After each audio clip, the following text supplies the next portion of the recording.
রিক্সা শ্রমিকের প্রাণ দিয়েছে 50 জন। অর্থাৎ যারা প্রাণ দিল সেই শ্রমিকরা সুফল পাবে না, যারা প্রাণ দিল তাদের জন্য লাইসেন্স হবে না, তাদের জন্য মজুরি বোর্ড হবে না। কিন্তু আপনি ঠিকই 666 কোটি টাকা ট্যাক্স মওকুফ করবেন, আপনি ঠিকই আপনার আদম ব্যবসার লাইসেন্স করবেন, ইউনিভার্সিটির লাইসেন্স করবেন, আর শ্রমিকের বুকে লাথি মারবেন।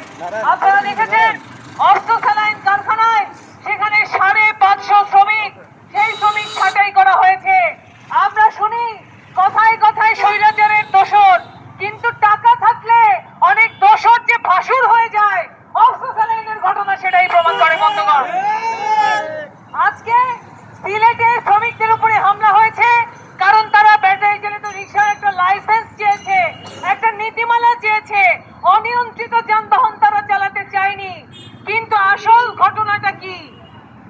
আসল ঘটনা হচ্ছে রাস্তা থেকে এদেরকে উচ্ছেদ করে একটা নতুন গাড়ি নামানোর চক্রান্ত চলছে।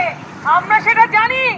স্থানীয় সরকার মন্ত্রণালয়ে একজন ছাত্র উপদেষ্টা আছেন।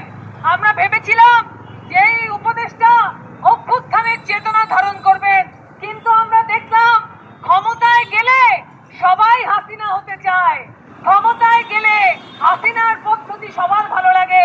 এর আগে শুনেছিলাম পিওনের 400 কোটি টাকার দুর্নীতি আগের আমলে, এই আমলেও একই কথা শুনছি, এপিএস এর 400 কোটি টাকার দুর্নীতি। আমরা আরো শুনতে পাই স্থানীয় সরকার মন্ত্রণালয় সিটি কর্পোরেশনগুলির মাধ্যমে নতুন গাড়ি নামানোর চক্রান্ত করছে দেখে এই উচ্ছেদ অভিযান চলছে।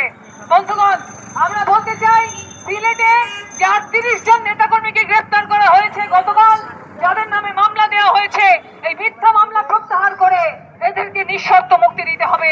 সিলেটে মেট্রোপলিটন পুলিশের এই স্বৈরাচারী আচরণ, এই আচরণ বন্ধ করতে হবে। ব্যাটারি চালিত যানবাহনের লাইসেন্সের যে দাবি আমরা দীর্ঘদিন ধরে করে আসছি, সেই দাবি মেনে নিতে হবে।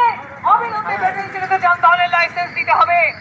আর আন্দোলন করার কারণে চট্টগ্রামে, সিলেটে, নারায়ণগঞ্জে শ্রমিক নেতাদেরকে গ্রেফতার করা হয়েছে। বরিশালেও আমাদেরকেও পরোক্ষভাবে প্রশাসন থেকে বলা হয়েছে নাশকতা করলে, রাষ্ট্রবিরোধী কাজ করলে এইটার ফলাফল ভালো হবে না।